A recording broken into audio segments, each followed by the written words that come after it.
ته نشي کنټرول کولای، شیطان هم نشي کنټرول کولای.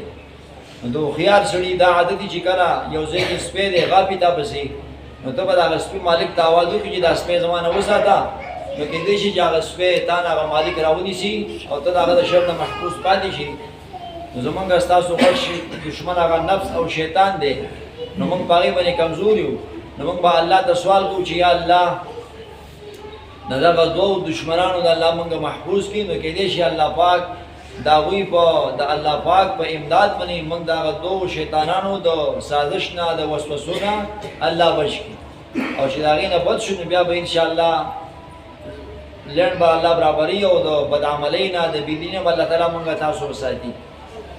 بل تاسو به دا خبره هم په قرآن مجید کې اورېدلي، یو لوی عالم تېر شوی دی په لاهور کې، احمد علي لاهوري رحمت الله علیه. هغوی د قرآن شریف خلاصه دا ده چې پتا کې د الله پاک عبادت دي او د نبی علیه الصلاة والسلام اطاعت دي او د الله د مخلوق پتا کې خدمت دي. زمونږ د دغه علم مقصد دا دی چې دینه داسې خلک پیدا شي چې هغوی د الله د مخلوق سره ښه کوونکي جوړ شي.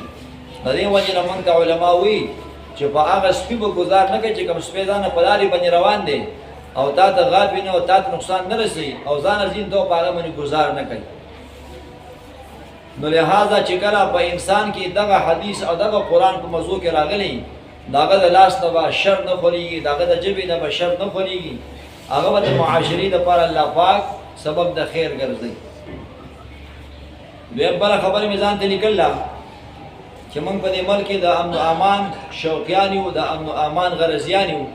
نو امن و امان په ګډا او په نڅا باندې نه راځي، امن و امان د الله پاک په اطاعت او د الله پاک په بندګۍ باندې راځي. دا عجیبه خبره ده چې زمونږ تاسو په معاشره کې چې کوم سړی اگر چې موږ ټول یو شان کې انسانان یو او الله پاک د یو بل د خدمتونو دپاره مختلف منصبونه خلکو ته حواله کړي، د نسب په لحاظ سره هېڅوک کمزوری نه دی. هر یو سړی په خپل خپل ځای باندې معزز دی، معتبر دی. هر یو سړي نه الله پاک په معاشره کې یو کار اخلي، د دنیا یو نظام روان دی. خو چې ته کله هغوی ته سپک ګورې دا ستا خپله بېدیني ده، خپله بدبختي دي ده. که دغې خلکو کې داسې اعمالي چې هغه ناکاري دي، بیا به خلک دغه بد عمل د وجې نه بد ګوري، خو لیکن په کسب باندې څوک سړی خراب نه حسابېږي. نو لحاظه د کومو خلکو په نظرونو کې چې دغه خلک بد ښکارېږي، د الله به دا قدرت چې د هغوی په کورونو کې به دغه خلک پیدا کوي. عجیبه کار دی چې موږ ډمانو ته بد ویو، ځکه وایي دوی ګډېږي. نو که زمونږ لور او زمونږ زوی بار په میدان کې ګډېږي، موږ په هغې باندې فخر کوو، نو دا زمونږ هغه بدبختي او بدنصیبي ده.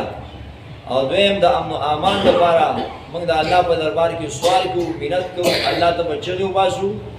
امن و امان دا د الله پاک د خزانو نه یو لوی نعمت دی، او د الله د خزانې نه نعمت حاصلول د الله پاک په نافرمانۍ سره چېرته نه راځي، شرط هم نه دی راغلی. که په ګډا راتلی نو موږ مریان به په منبرونو له پاسه ګډېدلي وو او لویې چغې به ویستل وې او ګډا به ولې زده کړې وه، امن و امان به راغلی و. خو لیکن امن و امان د معاشرې سمیدل د خلکو په سمیدو دي، او خلک سمیږي د قرآن او د نبي علیه السلام په دغې پاکو ملفوظاتو باندې.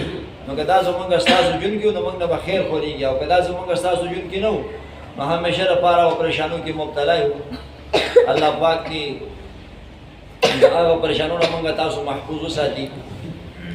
باب قول الله